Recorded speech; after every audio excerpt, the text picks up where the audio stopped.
Joining us now, President and CEO of the National Center for Policy Analysis, former Florida Congressman, of course, retired Army Lieutenant Colonel, and best-selling author. His great book, Guardian of the Republic. We welcome in Allen West. Hello, sir.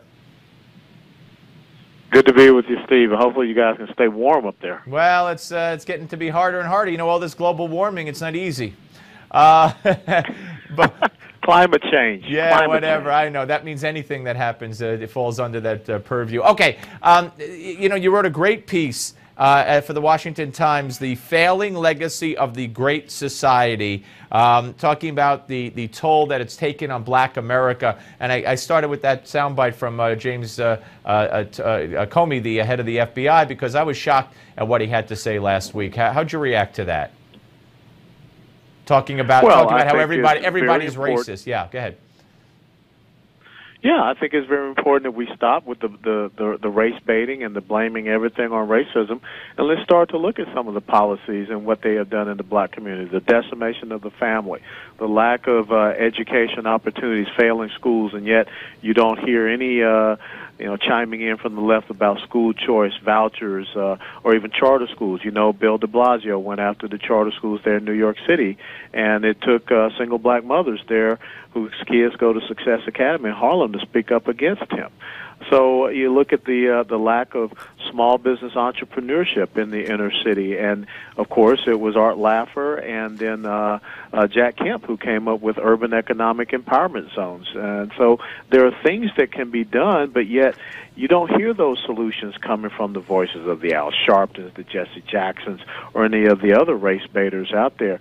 But if you go back 50 years ago with the Great Society programs and just look and see what is happening in our inner cities and in the Black community, it's tied right back directly to those failed policies that Lyndon Johnson brought forward. And these are the same failed policies that the radical leftist Democratic Party, and that's what it has become, wants to not only continue but up the ante, if you will. And of course, you know, when you have the President of the United States, the first Black president, one of the first things he did in his first term was end the voucher program for the poorest students in the worst schools in the world, in the country, I should say, in Washington, D.C., and that went unreported, basically. And you know, it's presented that if you're not for free everything for people, then you're racist somehow.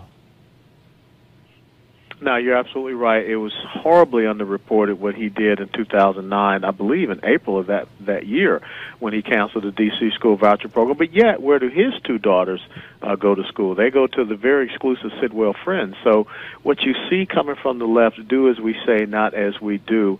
And they believe in the opportunities for themselves, but they would rather promote that dependency society, that welfare nanny state. And we have to get that message out, because it's important in Black History Month that we bring that to light instead of the normal, you know, we shall overcome singing and what have you. What about ISIS? What about the latest with ISIS? I mean, now we're hearing Italy might get involved and go after ISIS in Libya. It's spreading. They're threatening Rome, and we saw what they did to the Copts, the Coptic Christians. Yes, you're absolutely right. But first thing, Steve, let's understand who destabilized Libya. Unconstitutionally, not in concert with the War Powers Act resolution, was Barack Obama and Hillary Clinton.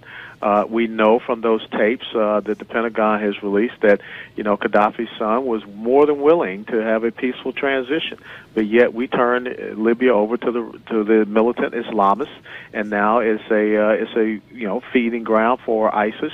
But thank God you have leaders such as King Abdullah of Jordan and General el-Sisi, President el-Sisi in Egypt, that realize what you must do to combat this enemy.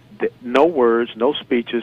You start bombing them, and hopefully now that they've made that threat towards Italy and to Rome, that the Italians will understand that they cannot have this enemy festering so close to them off their shores. Allen, always great to talk to you, sir. Thank you so much. Pleasure. Thank you, Steve. Allen West, ladies and gentlemen.